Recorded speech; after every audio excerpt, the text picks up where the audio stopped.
আমাদের most wanted আসামিদের মতো হাতকড়া পরিয়ে আদালতে আনা হচ্ছে। আমরা কি পালিয়ে যাব? আমাদের অসম্মান করা হচ্ছে। আপনি বিষয়টি দেখবেন। সোমবার 11 নভেম্বর ঢাকার মেট্রোপলিটন ম্যাজিস্ট্রেট মেহেদী হাসানের আদালতে নতুন মামলায় গ্রেফতার দেখানোর বিষয়ে শুনানিতে একথা বলেন সাবেক মন্ত্রী শাহজাহান খান।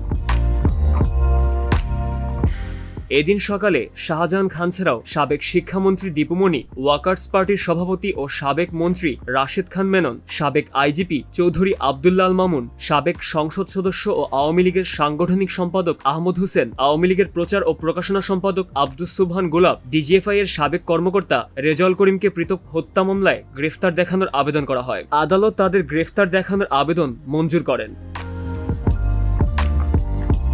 শুনানিতে আসামি শাহজাহান খান হাতকড়া পরিয়ে আদালতে আনার মাধ্যমে তাদের অসম্মান করা হচ্ছে বলে প্রশ্ন তোলেন। তিনি বলেন, আমরা এখানে যারা আছি তারা কেউ মন্ত্রী, কেউ এমপি, আইজিপি ছিলাম। আমাদের মোস্ট ওয়ান্টেড আসামিদের মতো হাতকড়া পরিয়ে আদালতে আনা হচ্ছে। আমরা কি পালিয়ে যাব? আমাদের অসম্মান করা হচ্ছে। আপনি বিষয়টি দেখবেন। তখন বিচারক বলেন, বিষয়টি দেখব।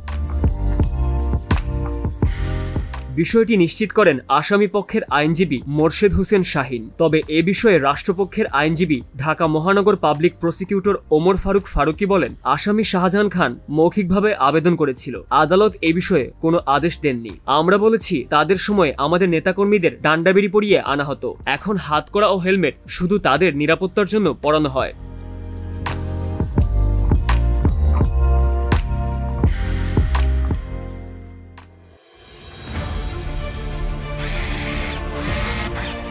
আলোতে থাকুন, ফোকাসে থাকুন, হাত রাখুন প্রজন্মের হাতে।